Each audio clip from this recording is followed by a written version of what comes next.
欢迎来到巴巴娱乐呀频道，请订阅频道，所以大家不要错过当天最热门的新闻。我们今天的时事通讯包括以下内容：诚意，李一桐狐妖小红娘王权篇出圈，太飒了！2025年 Q4 播出。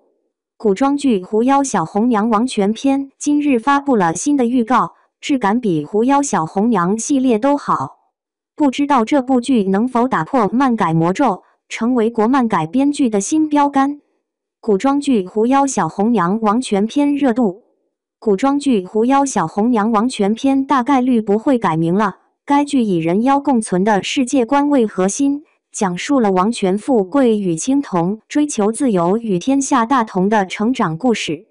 该剧站内预约人数已突破200万，承接月红篇、竹叶篇的热度，主打虐恋加权谋双线叙事。根据2025年平台大剧排播来看，《狐妖小红娘王权篇》会在2025年第4季度播出。业内预测该剧为2025年爆款潜力剧集。王权篇是 S 加大剧，制作团队投入3亿资金，场景设计融合东方美学，如王权山庄、竹林、雪山等实景搭建。水墨风片头被赞真入画。古装剧《狐妖小红娘王权篇》剧情：王权富贵作为王权世家最强兵器，自幼被严苛训练，缺乏情感与自由。青铜本是被派往王权家的间谍，却在相处中与富贵产生羁绊。他以蛛丝之景展现外界天地，激发了富贵对自由的向往，也促使他重新思考人与妖的关系。两人历经许多，最终携手脱离家族束缚，在苦情树下许下转世续缘之约。程毅饰演王权富贵，王权世家最强战力，自幼被培养为斩妖除魔的人形兵器，内心渴望自由与众生平等。角色武力值爆表，造型涵盖白衣蒙眼、黑金战袍等多种风格。程毅凭借琉璃莲花楼等剧积累了古装口碑，清冷气质与王权富贵契合度高，路透中蒙眼、执剑等造型被赞破次元壁。李一桐饰演青铜，原为毒娘子派往王权家的间谍，后与王权富贵互生情愫，成为其追求自由与理想的同行者。角色设定和漫画有所不同，剧中柔中带刚，见招柔韧而具爆发力。李一桐古装经验丰富，《射雕英雄传》鹤唳华庭好评如潮，清纯外表与坚韧性格贴合青铜的复杂设定。从现有预告来看，《狐妖小红娘王权篇》质感很不错，可能是因为2024年月红篇播出不尽人意，后续王权篇补拍进行调整。该剧班底缺乏吸引力，但是主演程毅和李一桐口碑不错。编剧也是媚者无疆的编剧，剧情应该不错。狐妖小红娘王权篇爆新预告，程毅雪夜无火箭出圈，太飒了！你身为一个兵人，却迟迟挥不出天地一剑，理应自省。杀更强的妖，出更快的剑，便能挥出天地一剑吗？这是狐妖小红娘王权篇最新预告片剑指本心的核心内容。也是王权篇第一支有故事内容输出的预告片。狐妖小红娘真人剧3部曲改编自人气极高的同名漫画，第一部月红篇在2024年5月播出。只可惜不管是演员选角还是故事改编都不太理想，在豆瓣只拿下 5.0 的评分，开局就有天崩趋势。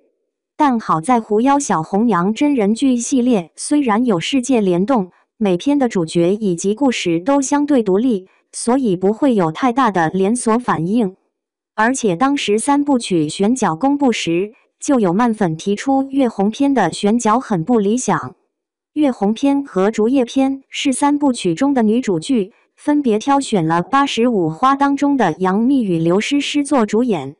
虽说大幂幂曾经爆火一时，但自从转型后一直没有亮眼的作品输出。现在明显可见在走下坡路。刘诗诗虽然中间有一段时间是半退圈状态，可自一念关山后，算是在古偶中再次翻红，人气和流量明显比大幂幂强。再加上竹叶篇除了主演外，还有侯明昊、丁禹兮这样的强流量作配，女配选的也是张若楠、孟子义、彭小苒这样演技型小花，整体阵容强过月红篇，因此大家对第二部的期待值比第一部高。不过三部曲中市场热度最高的还是程毅主演的最后一部《王权篇》。虽然剧方没做什么宣发，截至4月份，《王权篇》爱奇艺站内预约量突破282.8万，成为系列最高。本来《狐妖小红娘》第二部竹叶篇是规划在4月底播出，全剧播完再加上余热期有1个多月时间，正好不影响暑期档《王权篇》上线。但是因为无忧渡空降竹叶篇排播靠后，那么《王权篇》想要在黄金暑期档上线，时间就有点紧张了。再回到《王权篇》这部剧本身，是3部曲中唯一的一部男主角。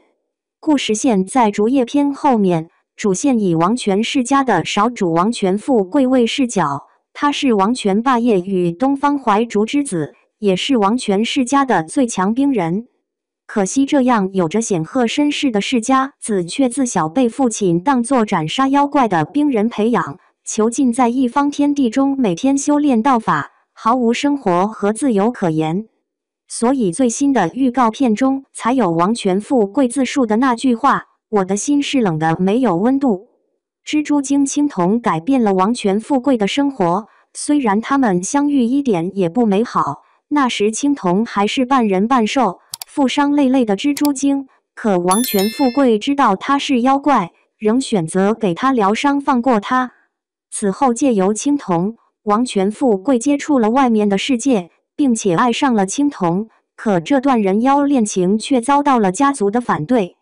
为了青铜和道义，王权富贵与家族决裂，有了全篇最虐的万箭穿心场景。从目前各类消息来看，王权篇规避了月红篇改编有失偏颇的弊端，尽可能的忠于原著进行还原。不过真人剧还是弱化了青铜角色的主动性，也将转世续缘修改为东方真血献祭，不知道这样的修改会不会导致故事叙事失衡。